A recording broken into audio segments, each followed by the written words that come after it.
ಮೊರಾರ್ಜಿ ವಸತಿ ಶಾಲೆಯಲ್ಲಿ ಬರಹ ಬದಲಾವಣೆ ಆದಂತಹ ವಿಚಾರಕ್ಕೆ ಸಂಬಂಧಪಟ್ಟ ಹಾಗೆ ಬಿಜೆಪಿ ನಾಯಕರು ಗರಂ ಆದ್ರು. ಬೊಮ್ಮಾಯಿ ಮಾತನಾಡಿ ಸರ್ಕಾರ ಮಕ್ಕಳಲ್ಲಿ ಸಂಘರ್ಷ ಸೃಷ್ಟಿಸೋ ಕೆಲಸ ಮಾಡ್ತಿದೆ ಅಂತ ಹೇಳಿದ್ರು.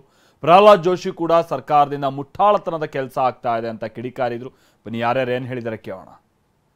ಜ್ಞಾನ ದೇಗುಲ ಇದು, ಜ್ಞಾನ ಪಡ್ಕೊಳ್ಳೋದಕ್ಕಿದೆ. ಪ್ರಶ್ನೆ ಮಾಡೋದೇನು ತಪ್ಪಲ್ಲ, ಆದರೆ ಒಂದು ಸಂಘರ್ಷವನ್ನು ಮಕ್ಕಳ ಮನಸ್ಸಿನಲ್ಲಿಯೇ ಮೂಡಿಸುವಂಥ ಕೆಲಸ ಸರ್ಕಾರ ಮಾಡಬಾರ್ದು. ಇವತ್ತು ಸರ್ಕಾರ ಹೆಂಗೆ ನಡೆದಿದೆ ಅಂತಂದು ಅದು ತೋರಿಸ್ತದೆ. ಸಮಾಜದಲ್ಲಿ ಮಕ್ಕಳಿಂದ ಹಿಡಿದು ಎಲ್ಲ ಕಡೆ ಸಂಘರ್ಷವನ್ನು ಉಂಟು ಮಾಡಿ, ಕ್ಷೋಭೆಯನ್ನು ಉಂಟು ಮಾಡಿ ತಮ್ಮ ರಾಜಕೀಯ ರೊಟ್ಟೆಯನ್ನು ಸುಟ್ಕೊಳ್ಳೋ ಪ್ರಯತ್ನವನ್ನು ಮಾಡ್ತಾಯಿದ್ದಾರೆ. ಸರ್ಕಾರ ಎಚ್ಚೆತ್ಕೋಬೇಕು. ಮೊದಲು ಮಕ್ಕಳಿಗೆ ಅನ್ನ ಕೊಡಬೇಕು, ಆಮೇಲೆ ಜ್ಞಾನ ಕೊಡಬೇಕು, ಮಿಕ್ಕಿದ್ದೆಲ್ಲ ಆಮೇಲೆ. ಇದ್ರಾಗೇನು ತಪ್ಪದ ಹೇಳ್ರಿ. ಸರ್ಕಾರ ಎಷ್ಟು ಒಂದು ಮುಟ್ಟಾಳತನದಿಂದ ವರ್ತಿಸ್ತಾ ಇದೆ ಮತ್ತು ಅಪೀಸ್ಮೆಂಟಿನ ಒಂದು ಪರಾಕಾಷ್ಠೆಯನ್ನು ತಲುಪಿದ್ದಾರೆ, ಹೈಟ್ ಆಫ್ ಅಪೀಸ್ಮೆಂಟ್ ತಲುಪಿದ್ದಾರೆ ತುಷ್ಟೀಕರಣದ್ದು ಅಂತ ಅನ್ನೋದು ಈ ಘಟನೆಯಿಂದ ಸ್ಪಷ್ಟ ಆಗ್ತದೆ. ಮತ್ತು ಕುವೆಂಪು ಅವರ ಒಂದು ಇದೆ, ಕುವೆಂಪು ಅವ್ರಿಗೂ ಅಪಮಾನ ಇದೆ. ಅಂದರೆ ಕುವೆಂಪು ನಿಮ್ಮ ಪ್ರಕಾರ ಜಾತ್ಯತೀತ ಆಗಿರಲಿಲ್ವ? ಕಾಂಗ್ರೆಸ್ ಪಾರ್ಟಿ ಮತ್ತು ಕಾಂಗ್ರೆಸ್ ಸರ್ಕಾರ ಎಷ್ಟು ಪ್ರಮಾಣದಲ್ಲಿ ಹಿಂದೂ ವಿರೋಧಿಯಾಗಿದೆ ಅಂತನ್ನೋದು ಇದೇ ಆಧಾರದ ಮೇಲೆ ಸ್ಪಷ್ಟ ಆಗುತ್ತೆ. ತುಷ್ಟೀಕರಣವನ್ನು ಯಾವ ಪ್ರಮಾಣಕ್ಕೂ ಮಾಡಲಿಕ್ಕೆ ಅವರು ಸಿದ್ಧರಾಗಿದ್ದಾರೆ. ಬಹುತೇಕ ಇವತ್ತು ವಿಧಾನ ಪರಿಷತ್ನಲ್ಲೂ ಚರ್ಚೆ ಆಗುತ್ತೆ. ಯಾರಿಗೆ ಪ್ರಶ್ನಿಸಬೇಕು? ಕಾಂಗ್ರೆಸ್ಸಿಗ? ಆಡಳಿತ ಪಕ್ಷ ಮಾಡ್ತಿರೋ ಅವ್ರಿಗೆ? ಆ ಒಂದು ಎಲ್ಲಿ ವಸತಿ ಶಾಲೆಗಳಲ್ಲ, ಅದೇ ಅಲ್ಲಿ ಎಷ್ಟೆಷ್ಟು ಲೂಟಿ ಆಗ್ತಾಯಿದೆ, ಸರಿಯಾದ ಊಟ ಕೊಡ್ತಿಲ್ಲ ಅಂತ ಪ್ರಶ್ನಿಸಬೇಕಾ? ಕಾಂಗ್ರೆಸ್ ಸರ್ಕಾರ ಮಾಡ್ತಿರೋದ್ರ ಬಗ್ಗೆ ಮಾಡಬೇಕು ಅಂತ ಏನೋ ಹೇಳಿರ್ಬೋದೇನೋ. ಯಾಕೆಂದರೆ ಸ್ವತಃ ಮುಖ್ಯಮಂತ್ರಿಗಳೇ ಭ್ರಷ್ಟಾಚಾರ ಇದೆ ಅಂತ ಒಪ್ಪಿಕೊಂಡಾಗ ಈ ರೀತಿ ಕನ್ವರ್ಟ್ ಮಾಡಿ ಹಾಕಿದ್ದನ್ನು ನಾನು ಸ್ವಾಗತ ಮಾಡ್ತೇನೆ. ಇನ್ನು ಸಮಾಜದಲ್ಲಿ ಪರಿಸ್ಥಿತಿಯ ಅನುಗುಣವಾಗಿ ಬದಲಾವಣೆಗಳು ಆಗಲೇಬೇಕಾಗಿರುತ್ತೆ. ಬದಲಾವಣೆ ಆದರೆ ಅದರಲ್ಲಿ ತಪ್ಪೇನಿದೆ ಅಂತ ಸಚಿವ ಪ್ರಿಯಾಂಕ್ ಖರ್ಗೆ ಕಿಡಿಕಾರಿದ್ದಾರೆ. ಡಿಸಿಎಂ ಡಿಕೆ ಶಿವಕುಮಾರ್ ಮಾತನಾಡಿ, ನನಗೆ ಇದ್ರ ಬಗ್ಗೆ ಸರಿಯಾದ ಮಾಹಿತಿ ಇಲ್ಲ, ಆದರೆ ಬಿಜೆಪಿಯವರಿಗೆ ಮಾಡೋಕೇನು ಕೆಲಸ ಇಲ್ಲ ಅಂತ ವಾಗ್ದಾಳಿ ನಡೆಸಿದ್ದಾರೆ. ನಾವು ಕುವೆಂಪುರವರ ಆಚಾರ ವಿಚಾರ ನಾವು ಪ್ರಚಾರ ಮಾಡ್ತಾ ಇರೋದು.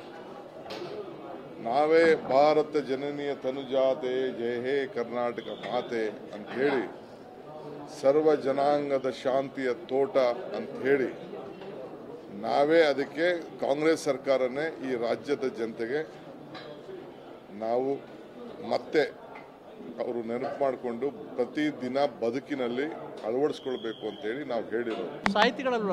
ಸೊ ಇವತ್ತು ಕೂಡ ಬಿಜೆಪಿ ಯಾರು ನಿಮ್ಗೆ ಹೇಳ್ತಾ ಇದ್ದಾರೆ, ನಮ್ಮ ಕುವೆಂಪುರವ್ರಿಗೆ ನಾವು ಎಷ್ಟು ಶಕ್ತಿ ಕೊಟ್ಟಿದ್ದೀವಿ, ಅವರ ವಿಚಾರಗಳನ್ನು ಯಾವ ರೀತಿ ಪ್ರಚಾರ ಮಾಡ್ತಾ ಇದ್ದೀವಿ ಅಂತೇಳಿ ಅವ್ರು ಮಾಡ್ಕೊಳ್ಳಿ. ಅವ್ರಿಗೇನು ಬೇರೆ ಕೆಲಸ ಇಲ್ಲ, ಬರೀ ತಪ್ಪು ಕಂಡು ಹಿಡಿಯೋಕ್ಕೆ ಪ್ರಯತ್ನ ಮಾಡ್ತಾ ಇರೋದಷ್ಟೇ. ಬದುಕಿನ ಬಗ್ಗೆ ಅವ್ರೇನು ಯೋಚನೆ ಮಾಡೋದಿಲ್ಲ, ಬರೀ ಭಾವನೆ ಬಗ್ಗೆ ಯೋಚನೆ ಮಾಡ್ತಾ ಇದ್ದಾರೆ.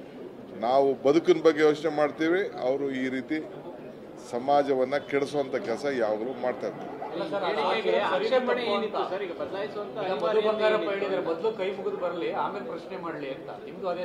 ನಾನು ಜಸ್ಟ್ ಚೆಕ್ ಇಟ್ ಅಪ್. ಕೈ ಮುಗಿಲೇಬೇಕಲ್ಲ, ಕೈ ಮುಗಿದ ತಪ್ಪೇನಿದೆ? ದೇಗುಲಕ್ಕೆ ಕೈ ಮುಗಿದು ಬರೋದೇನು ತಪ್ಪೇನಿದೆ? ಸಾಹಿತಿಗಳಲ್ವ ಬದಲಾವಣೆ ಮಾಡಕ್ಕೆ? ನಿಮ್ಮ ಇಲಾಖೆ ಅಲ್ವಾ ಸಚಿವರು? ಅದನ್ನೇ ಬದಲಾವಣೆ ಮಾಡ್ತೀರಿ? Why should we change is writings? ಯಾರು ಹೇಳಿದ್ರು ಬದಲಾವಣೆ ಮಾಡ್ತೀವಿ? ಸದ ಬರ್ದಿದಾರಲ್ಲ, ಅಲ್ಲ ಸರ್, ಇದನ್ನು ಬದಲಾವಣೆ ಯಾಕೆ ಮಾಡೋಣ? ಊಟೋಲ್ಡ್ ಅವ್ರ ಸಾಹಿತ್ಯನ ನಾವ್ಯಾಕೆ ಬದಲಾವಣೆ ಮಾಡೋಣ? ಊಟೋಲ್ಡ್ ಅದನ್ನ ಯಾಕೆ ಮಾಡೋಣ್ರಿ? ಪ್ರಶ್ನೆ ಮಾಡೋದು ಕಾನ್ಸ್ಟಿಟ್ಯೂಷನ್ ರೈಟು. ಕೈ ಮುಗಿಯೋದು ಕುವೆಂಪು ಅವರ ಸಾಹಿತ್ಯದ ವಿಚಾರಗಳು. Why should we change? ಬದಲಾವಣೆ ಯಾವಾಗಲೂ ಸಹಜ. Change is the only constant ಅಂತ ಏನು ಹೇಳ್ತಾರೆ. ಯಾವಾಗಲೂ ನಾವು ನಮ್ಮ ಸಮಾಜದ ಏನು ಸ್ಥಿತಿಗತಿಗಳಿರ್ತದೆ ಅದಕ್ಕೆ ತಕ್ಕಂಗೆ ಬದಲಾವಣೆ ಆಗಬೇಕಾಗ್ತದೆ. ಆಮೇಲೆ ಧೈರ್ಯವಾಗಿ ಪ್ರಶ್ನಿಸಿ ಅನ್ನೋದ್ರಲ್ಲಿ ತಪ್ಪೇನಿಲ್ಲ. ಈಗ ಕುತೂಹಲ ಇರಲಿಲ್ಲ ಅಂದರೆ ಕಲಿಕೆ ಇರೋದಿಲ್ಲ ಅಂದರೆ ಜ್ಞಾನ ಬರೋದಿಲ್ಲ.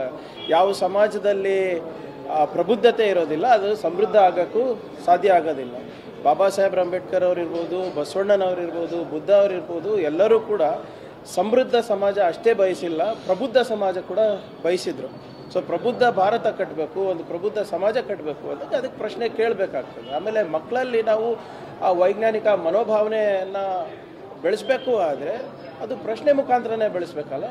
ಯಾವುದಾದ್ರೂ ಈಗ ಎಲ್ಲದಕ್ಕೂ ಉತ್ತರ ಸಿಗುತ್ತೆ ಅಂತ ಇಲ್ಲ, ಆದರೆ ಒಂದು ಸಮಾಜದಲ್ಲಿ ಈಗ ಅಥವಾ ಮಕ್ಕಳಲ್ಲಿ ಈ ಪ್ರಶ್ನೆ ಕೇಳುವ ಮನೋಭಾವನೆಗಳು ಬೆಳೆಸಿದ್ರೆ ಅವರಿಗೆ ಏನೋ ಒಂದು ವೈಜ್ಞಾನಿಕ ಮನೋಭಾವನೆ, ಒಂದು ಚಿಂತನೆ ಬೆಳೀತದೆ.